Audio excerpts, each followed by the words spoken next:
Let's get started. Thank you, everybody, for joining.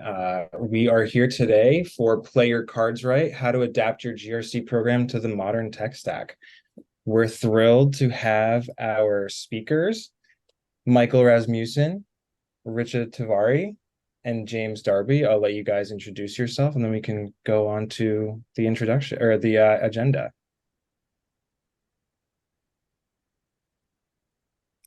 Awesome. Michael, do you want to go first?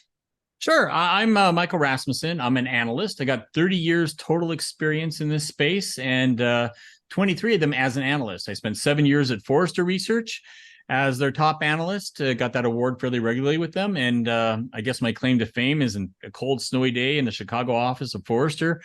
In February 2002, 21 years ago, I defined a model to market and labeled it GRC, Governance, Risk, and Compliance. So I've been called the father of GRC from that perspective. So I spent 7 years at Forrester as one of their analysts and then left at the end of 2007. And for the last 16, 17 years, I've been independent, a boutique analyst. So my competitors are Gartner and Forrester. I just like to think I'm a little easier to work with and simpler to work with.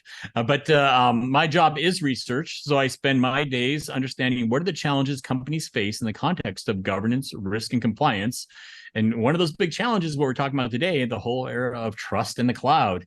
But in that context, what are those challenges and how do those companies go about solving those challenges with strategy, process, and technology, like with our host today, Trust Cloud?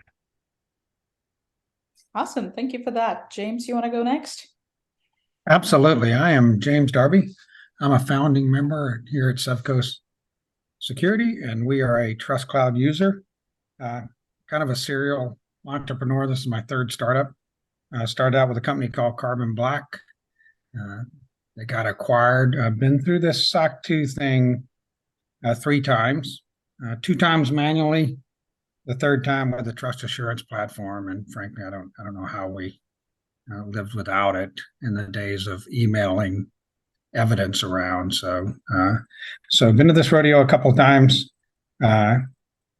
The industry is certainly making it a lot easier to collaborate. And so here at Sevco, I am essentially the CIO, CISO role here. So this is a very near and dear to my heart. So. Awesome. And thank you both. And again, welcome and thank you for sharing your time today with us to talk about these important issues. Quick introduction on my side. My name is Richa Tiwari. I'm a director for compliance operations here at Trust Cloud. I've been with the company for almost close to 2 years now. I started my professional career working with EY and Airline being external auditors. And while it was fun to look at companies and say, hey, this is broken or this is not broken, I'll see you next year, I was very much looking for why can we not fix these things from the inside? What is so hard about fixing normal issues like change management, access issues, logging? Like you hear the same things over and over again. And then I went into some companies and helped them become PCI, FedRAMP, and SOC 2 ready. And that's where I got both sides of the equation. And then joining Trust Cloud, it was fun to be a part of a product that enables revenue-based compliance. And that's where I am right now. And I love helping all our customers get to that point as well. To your point, James, like doing things the Excel way is so redundant and so inefficient, and there's no way you can scale with the way things are going. So moving on to the next slide, for the topic at hand today, we are let's go over the agenda real quick too. We've done the introductions. We're going to talk about how cloud reliant we are, how many cloud tools, how many SaaS providers are in anybody's environment, and how does that impact our GRC teams and the GRC program for any organization. There is no denying that I don't think there's ever a discussion about whether you are going to go on the cloud or not. Everybody is moving towards the cloud. So what does the risk of that entail? How aware are we of the risks? And last but not the least, we're also going to talk a little bit about new emerging technologies that are coming. I'm sure everybody has heard AI come up a lot of times. Like, how is that going to impact the GRC space and this within our technology space as well? So that's the agenda that we're going to cover with both of you today. And I think we are going to start off with the next slide that talks about our SaaS reliance. These are some of the stats that our team was able to put together, provided by TechJury, which says 36 is the average employee interacts with 36 plus cloud-based services daily. I'm sure we all would agree that that number could be a lot more inflated because there are so many tools that the IT or the security team never knows that it's sprawled across their environment. 67% of the enterprise infrastructure is cloud-based, as well as 98% of the organizations have a multi-cloud strategy. Based on both of your experiences in real life, maybe I'll start with you, James. How do you see, how well do you see companies are able to manage this, or how do they even come around the list of what does my shadow IT or my SaaS sprawl look like in my environment? In one sense, this is just looking at just a fraction of the problem and challenge, because I mean, we get into like the ERP space and things we might see with SAP in the cloud and Oracle in the cloud and so much more as well. I mean, what's presented here is just scratching the surface. But it's a huge issue just seeing what's presented here. But I think if you put everything that organizations use in the cloud, it'd be an eye chart that you couldn't even see. Yeah. And you're right, like there are so many, and we don't even talk about the APIs and all of those things here. Like there's not active applications, but they're still all along there. James, would love to get your thoughts on this as well. Yeah, 100%. So we are a distributed startup, and we've only been in business for 3.5 years, and we already have 20 plus. And you are continually having to hunt these down. Like people are self-signing up for cloud services continually, right? So it's a struggle, right? To figure out what SaaS services are running, who's running them, who's adminning them, what have we agreed to, right? As a company, by someone signing up for the company to these services. So Right. yeah, getting all these in one place is just it's a struggle. But once you get them there, I mean, some kind of trust assurance platform. I don't know how you do it without it, right? At least it gets it organized for y'all in one view. So I do think the industry needs to move to more automated checks once you get them in here, right? Like the manual checks on onboarding these cloud-based systems, and we're going to go into a lot more of that, is onerous, right? It's onerous. And I know we use Trust Cloud, and it's got quite a few automated checks. So we're able to bring these online pretty quick, which makes it a little easier to manage and maintain. But man, it's not shrinking. It's growing daily. Yeah. Yeah. And again, like it sort of reminds me of the quote from the physicist Friedrich Capra. He stated, the more we study the major problems of our time, the more we come to realize that they're interconnected and interdependent, that they cannot be managed in isolation. They're systemic problems. Now, the physicist at that time was talking about biological ecosystems, but you might as well have been talking about risk in the cloud environment. That these challenges and issues are very complex and interconnected in the cloud environment. And we need better cloud governance and risk and compliance, GRC, governance, risk, and compliance of the cloud and cloud technologies to minimize our vulnerability and exposure. I mean, another way of looking at this is chaos theory, where you have chaos theory where the flutter of the butterfly's wings in the Netherlands makes tiny atmospheric changes that can influence the development path of a hurricane in the Gulf of Mexico.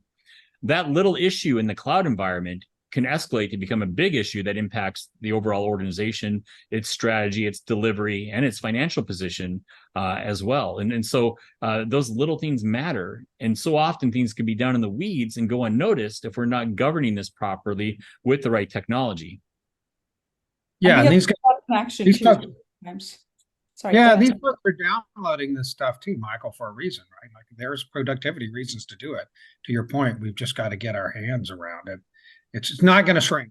Like people are using these tools to be productive in their business, their day-to-day business, right? Yep. So. Yeah, and again, to your point, like there's so many downstream effects of it. Like what we have seen so many news about Log4j, all of these SIEM solutions also getting like breached, and how does that impact your environment? Like when Log4j came out, I think nobody knew, do I have exposure in my environment? I don't know which one of my SaaS companies are dependent on that. So to your points, yeah, the butterfly effect is very like well aware within the SaaS community on how we don't know what we have in our environment and how important it is to know at the same time. And that tug of war always exists. Sweet. Aaron, if we move to the next slide, just wanted to talk a little bit again, building off on our previous conversation, the impact on GRC with this, like this whole new world of the shadow IT and now also the shadow AI stream coming up where people have access to so many tools. It's not centrally managed. We have started hearing those reports about developers putting their code on ChatGPT and having them sequence it for them, and the companies coming and shutting down those things and saying, hey, you cannot use ChatGPT on our corporate network and stuff like that. What are your thoughts about, again, this is always going to be evolving, but what are your thoughts about how can companies govern this kind of risks moving forward? Yeah, we have shadow IT in the cloud environment. We also have now shadow AI. And I just taught my third-party risk by design workshops in April in Chicago, New York, San Francisco, and Houston. Every one of them, one of the top discussions is how do we govern AI and the use of artificial intelligence within the cloud and within our outsourcers, service providers, contractor, consulting relationships. The people delivering services for us in the cloud, but also into the IT department, we need to understand what is their use of AI, because it can provide significant exposure to the organization from a liability standpoint, the wrong and inappropriate use of it. Yeah. What are your thoughts, James, on this? Yeah, I think, Richard, you brought up earlier about logging systems, and this, we don't live on an island. So an example is, if you have a logging system, ensuring that your vendors or this cloud, the cloud systems you run are compliant is critical, because you may be logging customer data to that log file, right? You think you're logging errors, but that error may actually contain customer data, right? So understanding and being able to stay on top of that, and that you configured it correctly, but also that that company is compliant with the industry standards, right? And being able to keep up with that. That's been a problem in the past, right? Sure, we've got our SOC 2. Here's our type 1. It's a one-time view of the world, right? It's not an ongoing, I can log in at any point and see whether you're compliant, right, with the standards. So I think it's got to be more ingrained in how we do business, right? Moving forward, rather than a one-time snapshot at a customer purchase time, right? So. Right, and I think that is the biggest challenge with shadow IT.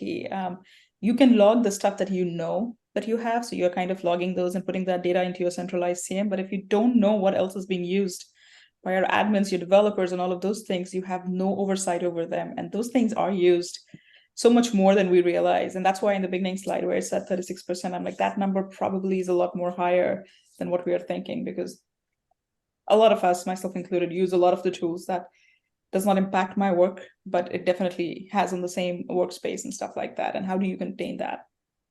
Yeah, or you temporarily use a trial to get one task done, right? But it's a SaaS system which you have now put right. Or even like one of the latest things that happened was the Zoom terms of use, right? Like all of us probably use Zoom nonstop, but now Zoom coming out sometime in March and then talking about it now, like anything and everything that's happening on Zoom is what they're using to trade your AI. Are we as a company okay with it? Or did we even have awareness about it? And if we do have, what can we do to mitigate it, if anything? But having these conversations, these awareness, knowing about this thing, I think that in itself is a huge challenge, because there's just so much to keep pulse out there.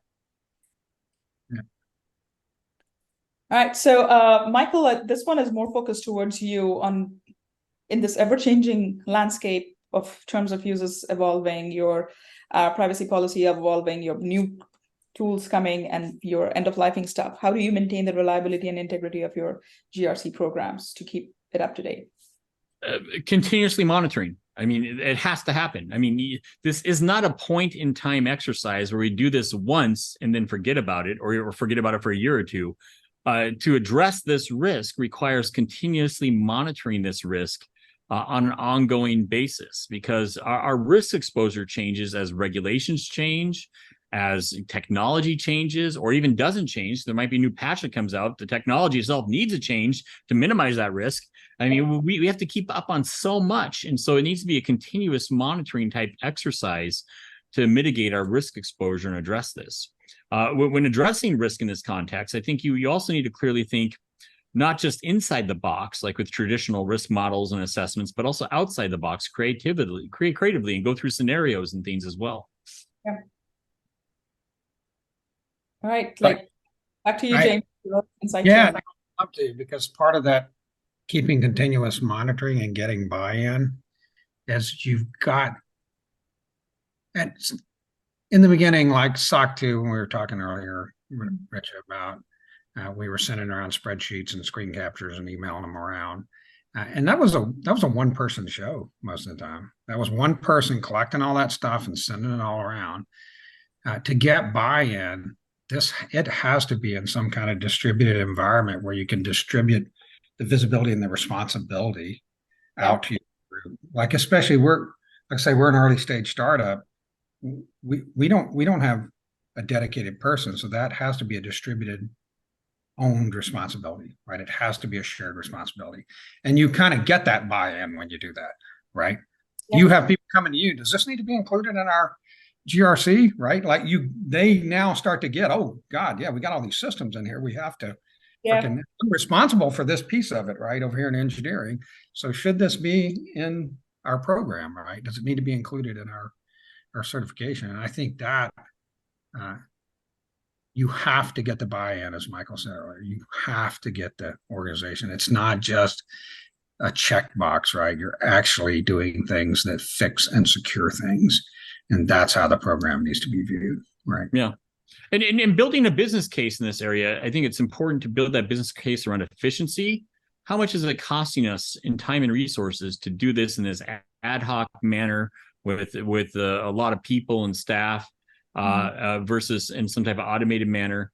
So the efficiency cost, the effectiveness, which is risk reduction. If we move to this overall strategy for better trusted cloud governance and assurance, what's our risk reduction? Because if you want to automate this, there should be an impact on risk assessment. It's not just the impact on finance, on like the time and money saved, but there's also a risk reduction in itself, like going with the decision to like implement Trust Cloud or something like Trust Cloud in the environment.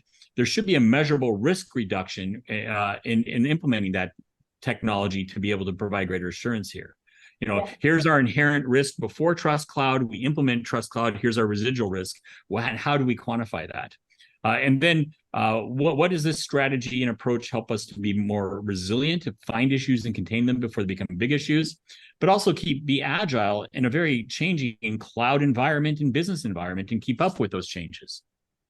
Yeah, that's an important point. It changes so fast that it's a trust but verify situation, right, Michael? Where yes, I trust that the person responsible for this system is keeping up with the basic security practices, but then having some other system that says, wait, whoa, why do we have extra admins in here, right?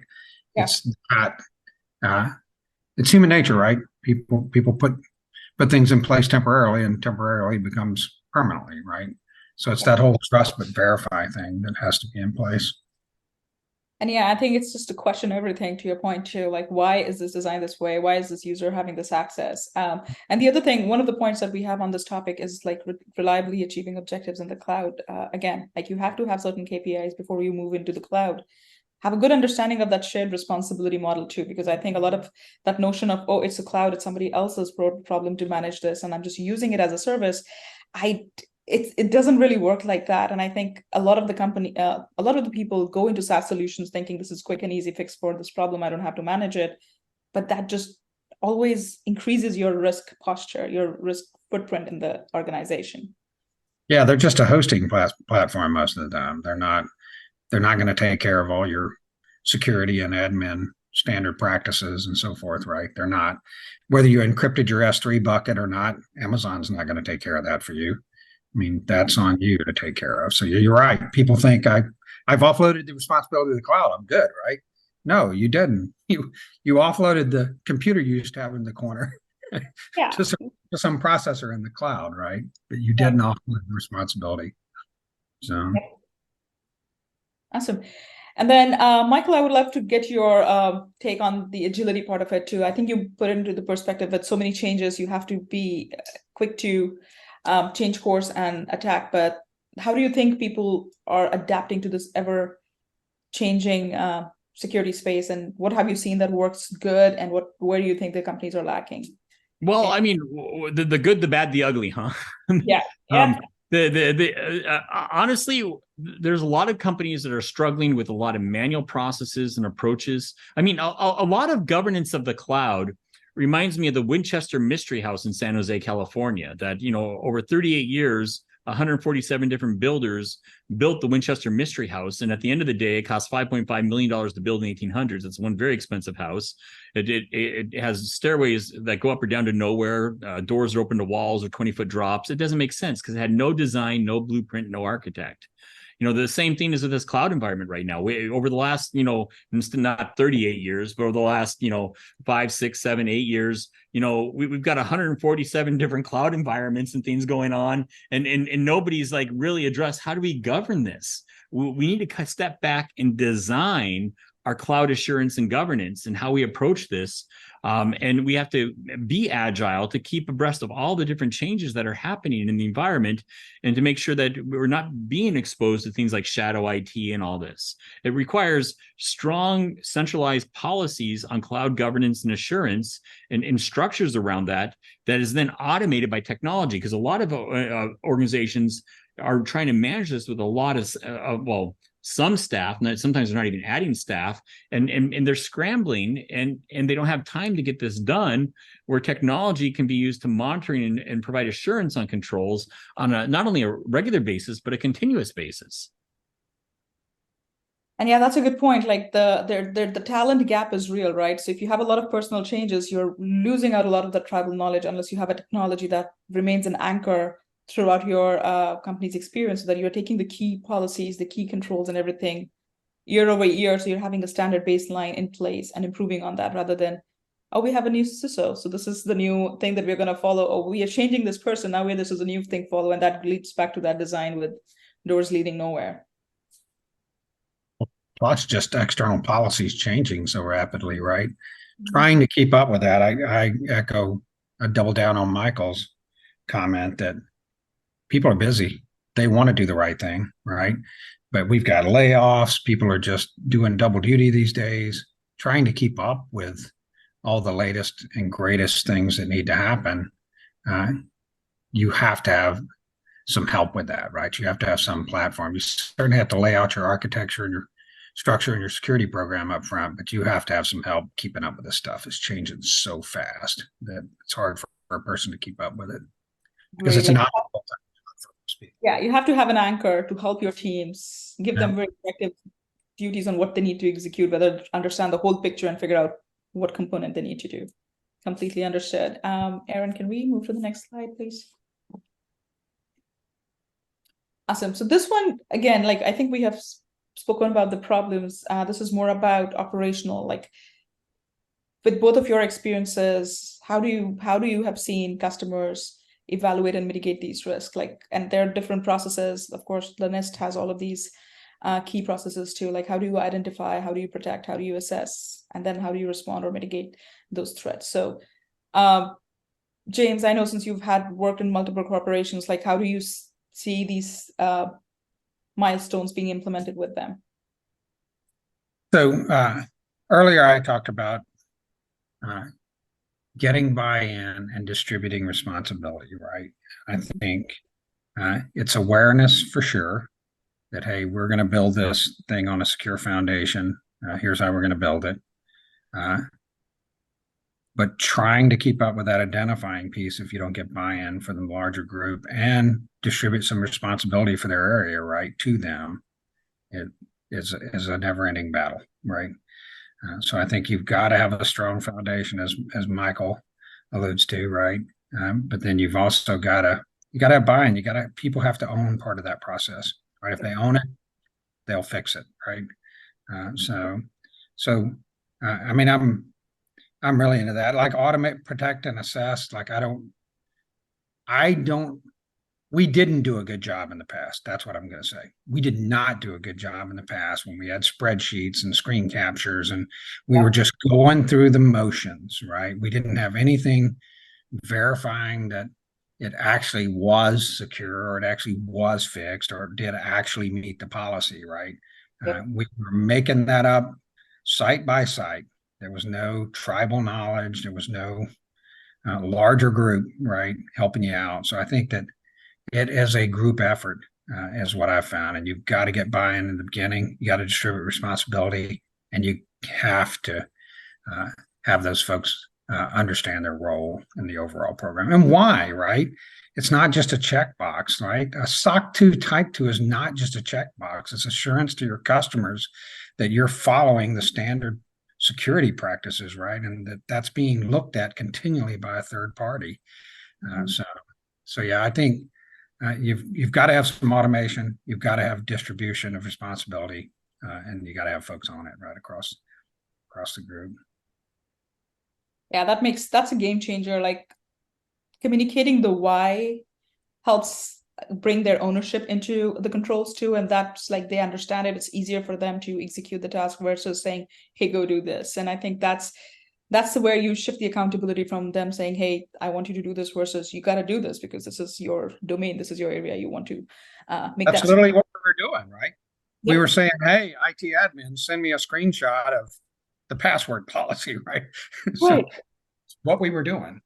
Yeah. So it's like, and that becomes a frustrating exercise for everybody, right? You don't want to be that yep. person asking them for them, and they're like, "Why are they asking it for them?" So it becomes a very vicious cycle. Michael, your input on this whole workflow as well? I'm going to tackle it from a little different perspective. And to me, that's left brain and right brain. I mean, when we're talking about this identification of risks in this slide here, and to be able to protect and assess and mitigate and respond, a lot of traditional IT risk thinking has been stuck in the left brain. And that's the logical, mathematical thinking of this is how risk has been managed in the past, this is how we should manage in the future. And that's still important. I'm not saying we get rid of that, but with that left brain thinking, we have our risk models. We might leverage a lot of NIST resources and other resources to build our risk lists and things like that. And that's important. But what I think needs to happen also is introduce right brain thinking on this, that creative, imaginative thinking. Like, how could this go wrong? I mean, if you're a perpetrator, how could you creatively, compromise this cloud environment to do wrongdoing, or how could it break if it's not like a malicious activity? We need good scenario analysis and going through tabletop exercises to think creatively about cloud risk, not just logically about cloud risk. Yeah, and that's a good point. Like that's the whole. We know how you're secure, but you have to look from the outside and see what are my vulnerabilities are and what's my threat landscape looks like. And that's how getting comfortable in knowing what you know is not going to help you. Like it's always like extend and think like the attacker and go from there. Awesome. And then Michael, also to get your feedback on how have you seen people develop their mitigation and respond strategies around it too? What have you seen that works fantastic versus where companies are struggling with it? You need to be able to clearly define your response plans to be able to respond to issues and things. And some of them might be just more like a vulnerability that needs to be addressed to more complicated. Like things just went down and business services and processes aren't working. And so this was where ideas of resilience and continuity need to come into play here too, so that when we have issues, and there's different range of issues, as I was just stating, we know how to respond to them, and it's well documented and thought out. Yep. And communicated too. I think that's the other piece that everybody forgets. It's very documented, but there is no IRP that is communicated and everybody doesn't know what to do in terms of an incident. Yep. All right, moving on to the next slide. Now that we have talked about how do you identify, how do you assess these things, this one is something that I call like if you're a brand new CISO or you're inheriting an environment, you're setting up a startup, to your point, James, what do you do? How do you build your program from ground up? And what are the key components of within these pillars that you have seen that get executed well? That's a really good question. So I think defining a process is critical, right? And an overall strategy for the group, right? Especially if you're taking over. I think the harder one here is if you're asking me to build a case too many times, I will go back to the number of times that I've heard from, say, an exec, yeah, we need to get that SOC 2, check the box, right? But the number of times that when you go through the process, the amount of stuff you find and fix that you overlooked because you didn't have a good defined process, right? You didn't have a framework to work from in the beginning. And there's a lot of moving parts in IT companies, dude. It's hard to keep up with all of them, and they're constantly changing. We covered that a few slides back, right? We're onboarding new systems continually and trying to figure out how to integrate them, secure them. So I think that you have to not just define a process for the company, and I'm talking top down, like talking to folks who are actually out here doing it every day, admin in these systems. You got to get buy-in from like that CEO. We're not just doing this so we can check a box, dude. Like, look at the number of things we found and fixed as we went through this process, right? So we've got to get away at the top levels from this attitude that a GRC program is just a checkbox, right? Just have to do it because somebody told me I did, some auditor said I have to have this, right? That it's got to be a living, breathing thing that occurs. And that is that last part there. I've been through this 3 times now with SOC 2 from a product from the ground up. And the first 2 times were completely manual. And I'm telling you, when we finally got automation in this one, it's a world of difference. It changes how you view the entire process. So you can build your overall strategy. Everybody's overall strategy is not to get hacked and be secure, right? So, and it's building a program around that. And something like Trust Cloud or a trust assurance platform, period, is I don't know how you would do it without it these days, right? I don't know how I did it the first 2 times and kept my sanity is the point. Hey, I'm glad third time was a charm for you. So thank you. Yeah, there you go. So no, we immediately started looking the third time. That's the point, right? Like, God, we cannot expend all this manual time on this. So all the checklists were manual, right? Like, what do you need to comply with? Everything was manual. So you cannot keep up with the pace of cloud migration without some kind of platform yourself to do that. Like, it's a losing battle. You will not keep up with it without some type of, you certainly got to build a framework, certainly got to build a process, but there are already systems in place out there that have embraced a common process, right? A common workflow. And that's critical. So, and I think it's not just you're doing it for SOC 2, it's more not just for your customers, but even sharing that transparently with your prospects, and even just distinguishing yourself from your competitors, saying, hey, these are my controls. I regularly monitor them, communicating them in real time with them. I think that sets the tone for the industry too. Like, we're just for them to come and see that. Yeah. Love that. 100%. That is where we need to go. Things like trust share. It's not just me sending you some auditor form, right? Here, log in anytime you want, right? Just like we do with outage and health boards, right? It's the same thing. Like, you don't need to send me this big, long checklist. Here's my site. Here's the status as of right now on this control that you're going to ask me about, right? And you can log in here anytime you want.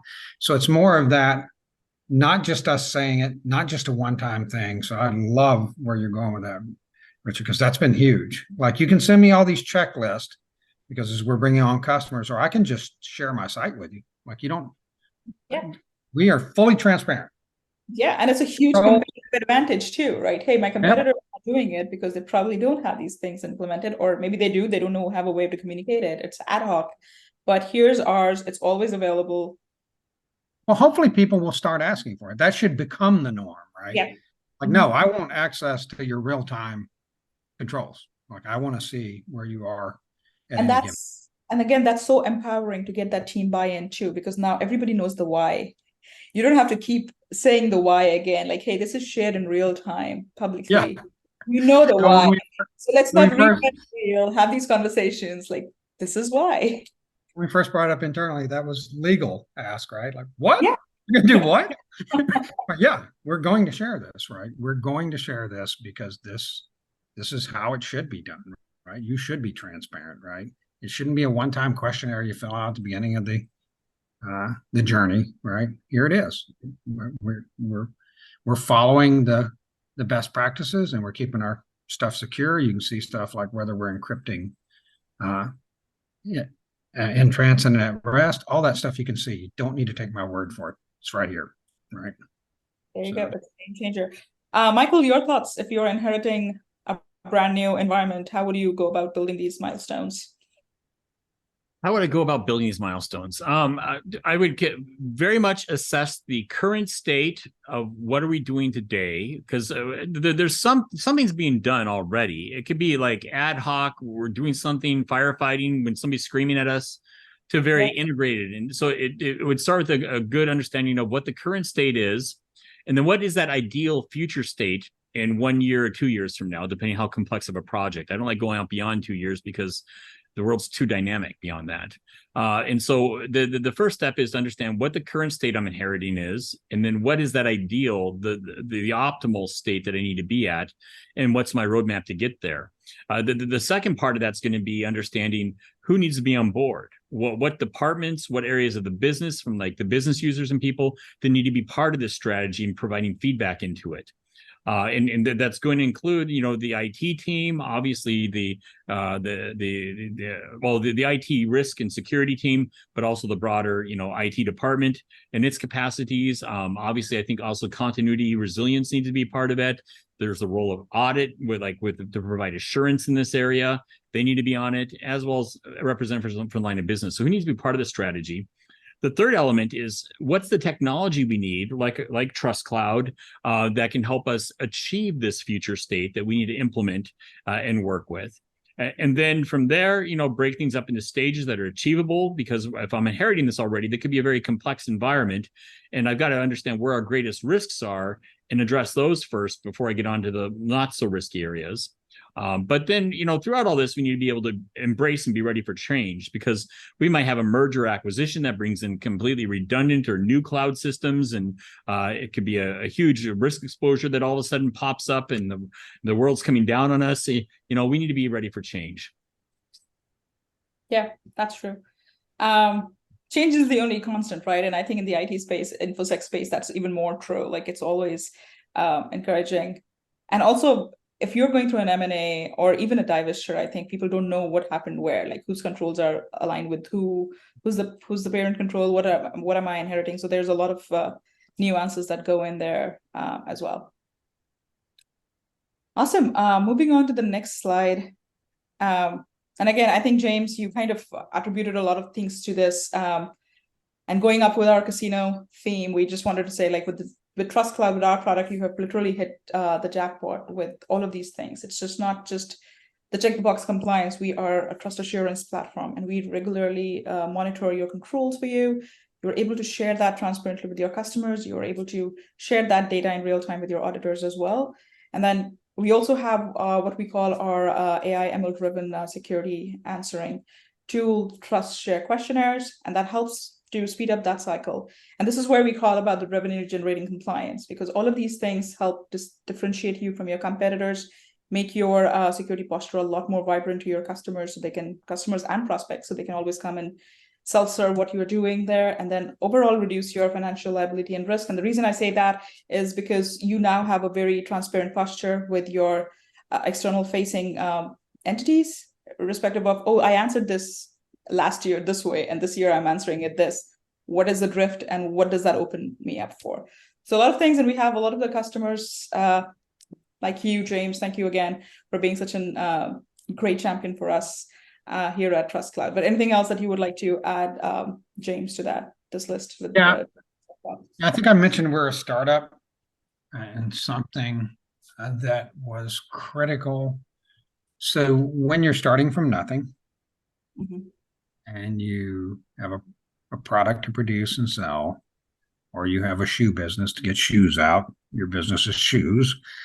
So you guys had the framework already in place, like the best practices for like your threat matrix, all the different, you had templates for all the different policies that you need to put in place. And not only that, the ability to go in and, hey, I need everybody to read these, right? We got to communicate what we're trying to accomplish here, but the ability to do that was just huge. And your ability to fill out things like, I live in a world of security checklist, unfortunately, and at some point the world's going to change a little bit. More of that stuff's going to be automated. But the ability to answer that stuff rapidly, you've got the answers all right there in your freaking security program, right? Yeah. You're not making stuff up anymore. I don't need to answer. It's the same checklist every time it comes to you, right? So here's our control for that. Here's our control for that. So those things were just they're lifesavers, right? They're time savers, they're money savers, and that's what's important And on our. And again, one of the ethics at Trust Cloud is joyful, right? And it brings joy back to their life. I have never seen anybody love answering security questionnaires. To your point, it's the same freaking thing every time. So here's my controls. This is my tool to answer this. Give me time back so I can focus on the strategic things, the emerging. Well, they download the same checklist, to your point, when they send them over to you. They come from the same place. Yeah. I hear you, Payne. Michael, how do you think, like, all of these things is the jackpot? What's your take on that? I mean, all these things. I mean, definitely. I mean, when you have the jackpot, when I look at this, you have pass audits faster for less. And so that talks about the efficiency and effectiveness of it. The speed up security reviews to win more deals talks about the efficiency. But reduce financial liability and risk is definitely the effectiveness element. But I think and I'll be in Vegas tomorrow. I fly out tomorrow, and so I'm going to Vegas. But you see some of these jackpot machines, these slot machines, they're not 3, but they're like 5. I would say the other elements is that resilience and agility as well. That, leveraging trust assurance not only helps you achieve efficiency and effectiveness, but also helps you be more resilient to avoid issues, but also to find and contain issues before they become big issues. But also being able to be agile and provide greater business value by enabling the cloud and making it less risky. And so that there's a way we can embrace the cloud in a less risky way that enables greater business agility in leveraging and using the cloud. Yeah, and I think also visibility to up the chain too, right, Michael? Like it gives your execs visibility into your program, where before you had to produce a bunch of materials to do that, right? Yeah. So it helps with that buy-in. Yep. And as a CISO or CTO, it helps you feel better about your program too. Like at any time you can see in one dashboard where you are, how you are doing. And that's such a good reassuring factor for you. Yeah, even for me, I get alerts when things go out of compliance or they're coming close to going out of compliance, right? Yep. It gets me to prompt the right person, like, hey, what are we doing here? Looks like we got a week left on this, or hey, this particular an S3 bucket showed up out of compliance with encryption, right? Fix that. Like, how did that happen, right? So yeah, it's visibility is huge. Awesome. And I think with this, we are moving into the last section of our agenda right now. This is more future looking. Again, we have some great think tanks right here. A lot of these things are always changing. And I think this is something that we have the word change has been used in every slide.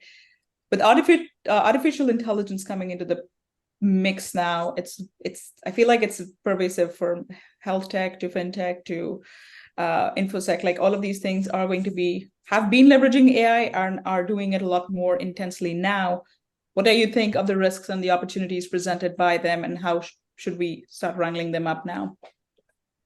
Well, we need to closely govern them, and we're seeing a lot of regulations come into the space of AI risks in the cloud, as well as just general use of AI. And like in the U.S., the NAIC, the National Association of Insurance Commissioners, just recently published its model artificial intelligence model rules for the different state commissioners to publish. But it all requires close governance, which means an inventory of how we're using AI in the organization, but it also includes an inventory of how AI is being used in the cloud environments and throughout the business, as well as even extended business third-party relationships, and ongoing monitoring of risk and compliance and controls around the use of AI in the organization as well. What about you, James? Have you started seeing some pull and push with the AI being used within your organization or your customers? So I'll double down on the risk, right? Like we got to get our hands around. It's going to be beneficial in places. I think you hit on that, Richa. But anything we use on the defensive side, they use on the offensive side. So it's going to speed up that piece too. So knowing where you're exposed to it, I think, is going to be critical. And then to Michael's point, there's no real governance around this right now, right? It's so new that, so I think that we've got to get the rules of the road worked out quickly. And then we got to know where we're exposed to it, right? Like, where are we exposed to this technology? Because I don't know that that's always going to be transparent to us, right? That, hey, you are using some type of AI technology. What type of AI and technology are you using, right? And what are you using it for? Mm-hmm. So yeah, I think it's going to have a huge impact, just like globally and on. So it's across the board, right? Yeah, and I think this also dovetails into the next thing. Like we talk about privacy concerns, laws and regulations. I think the AI is so much more pervasive now. In the couple of next years, I think there'll be a lot of governance laws, even privacy concerns around it. How do you guys see that evolving over time too? With facial recognition being like number one thing now, and I don't think it's being used now. It has been around for a long time, but your Roombas, your fancy fridge, and all of those things, processing your house in real time, sending that data in, and then that data being percolated to so many other third parties. Like, how do you think the privacy concerns are going to keep evolving from there? Well, yeah, biometrics. I mean, that's a good point, Rich. I mean, until you said that, I wasn't even thinking along those lines. But yes, it adds a new dimension to the information we are voluntarily or involuntarily sharing, right? So yeah, I mean, it is going to have an impact on. I mean, we're already changing the privacy rules. We have to change our DPA, it seems like, weekly, right? I mean, they're already changing rapidly. Yeah. They're going to change more rapidly as more of these new technologies come on. So I think you've got to rely on the community and I hate to say it again, more automation, even though we're talking about automation. But I agree. Like, there's no way to scale without it. So that's you can't keep up with it, right? You can't keep up with the automation without some automation of your own to help you guide you through that. Yep. So. Completely hear you. What's your take on this, Michael? Like the ever-evolving laws and regulations change along with the privacy mix with all of these AI, ML tools barraging. You've got to stay on top of change in this area, and it means all the more reason to leverage technology that might integrate a lot of this change so you're abreast of it. I mean, organizations are drowning, like just in financial services, and this is broader than cloud and IT security, but global financial services firms, according to Thomson Reuters, are dealing with 257 regulatory change events every business day coming from 1,217 regulators around the world. That's just one industry. But you start mapping a lot of those laws and regulations, and they either, not all of them, but some of them directly impact cloud and cloud environments, and some indirectly impact cloud and cloud environments. And we got to keep up with all this change. And it means that you can either leverage technology to help you, or you can hire an army of people and try to tread water. Well, I think it's technology and community too, right, Michael? Yeah. That's where technology creates that community so we can all help each other out, right? Yep, definitely. Yeah, and so we keep talking about all these changes and things that keep coming up. What would you guys recommend for InfoSec professionals like you guys? Where do we look to keep ourselves aware of this ever-changing developments within the field of InfoSec? But what are your go-to sources to keep yourself up to date?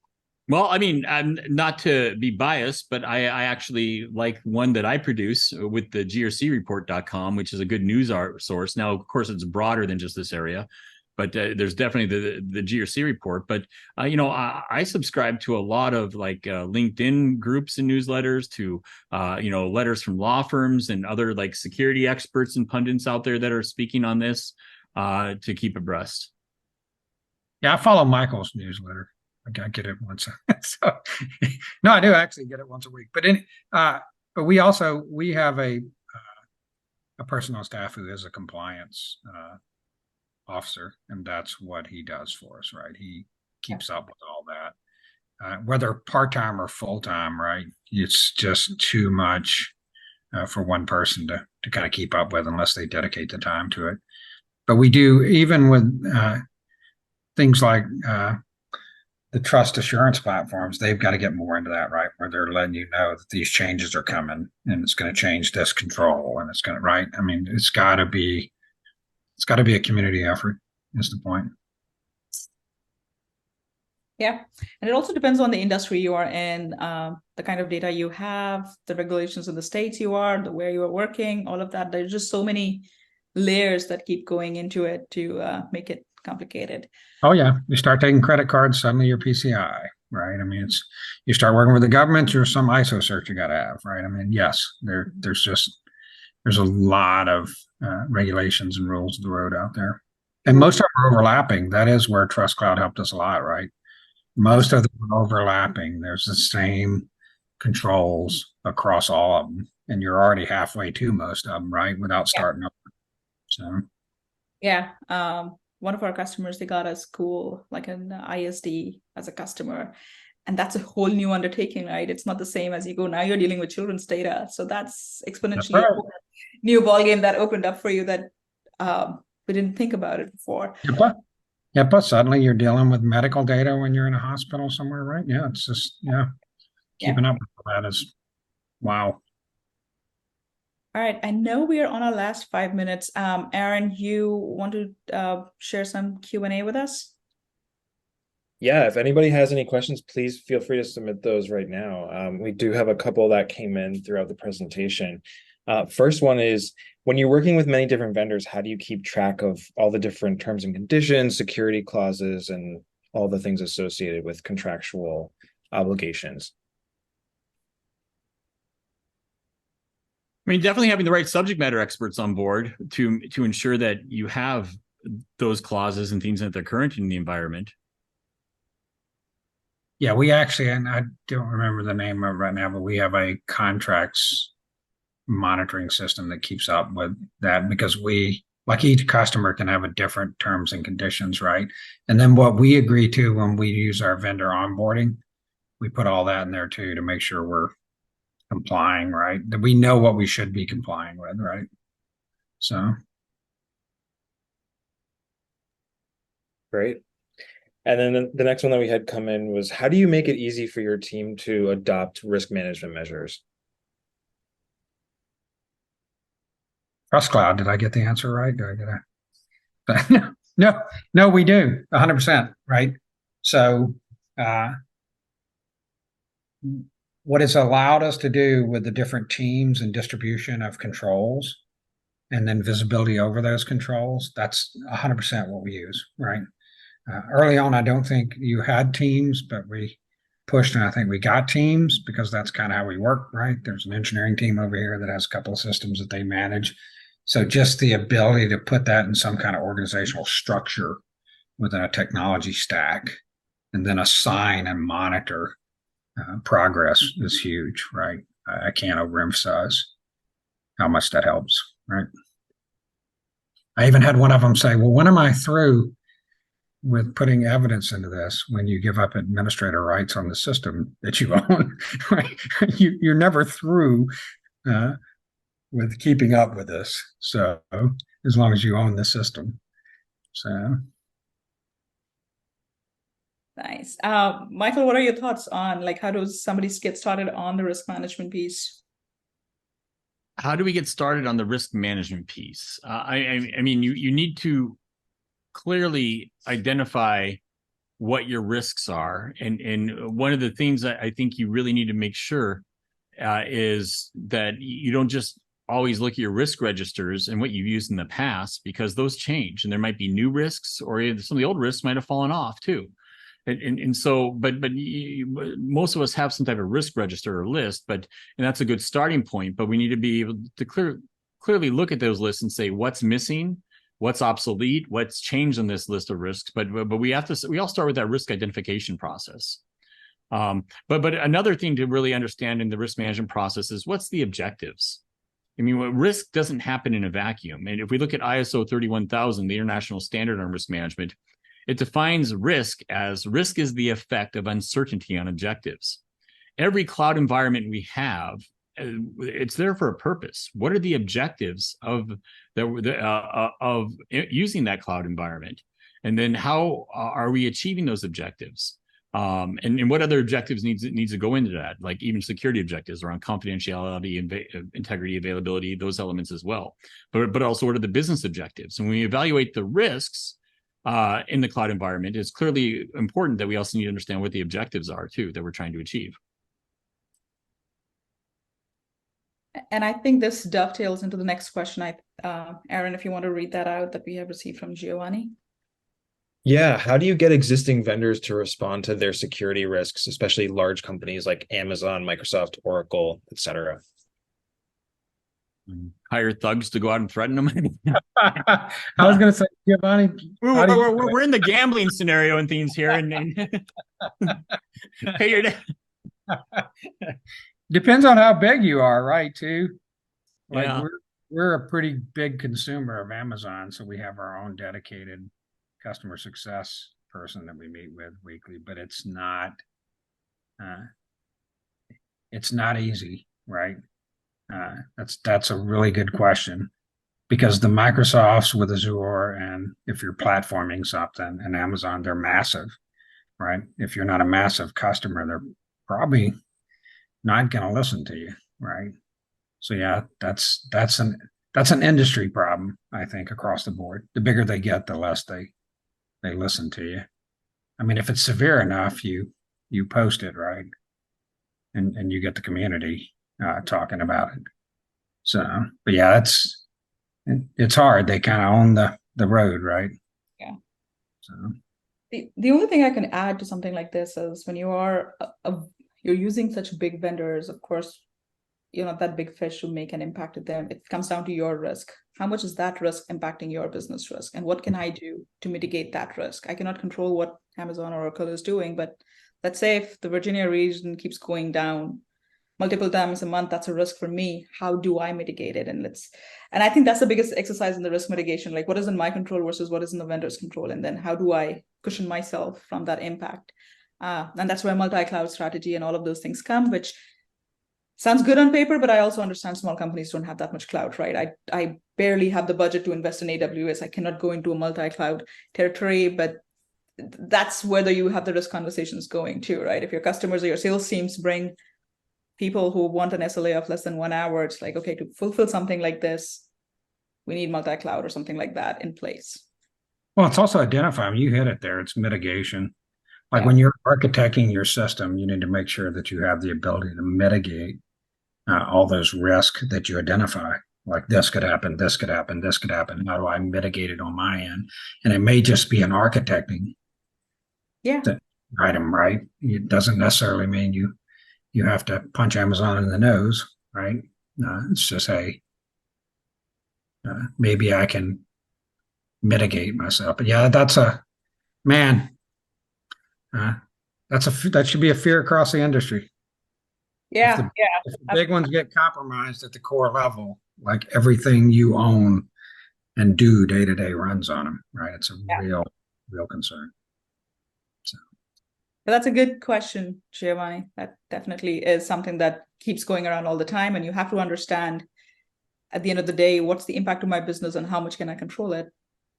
And then, can I shift my business if they don't, to your point, multi-cloud yeah. platform? And what's the cost of business for me to keep going if this fails, or and have those conversations. I think we are past our time, and thank you both so very much for this very enlightening discussion. I hope all of the audience members had a good time with these discussions too. If you guys have more questions, please continue to send us our way, and we'll have our experts weigh in on outside of the webinar time as well. So thank you so much. Appreciate your time. And thank you for being such good cheerleaders for Trust Cloud. Appreciate it. Not a problem. Good product. Awesome. Thank you.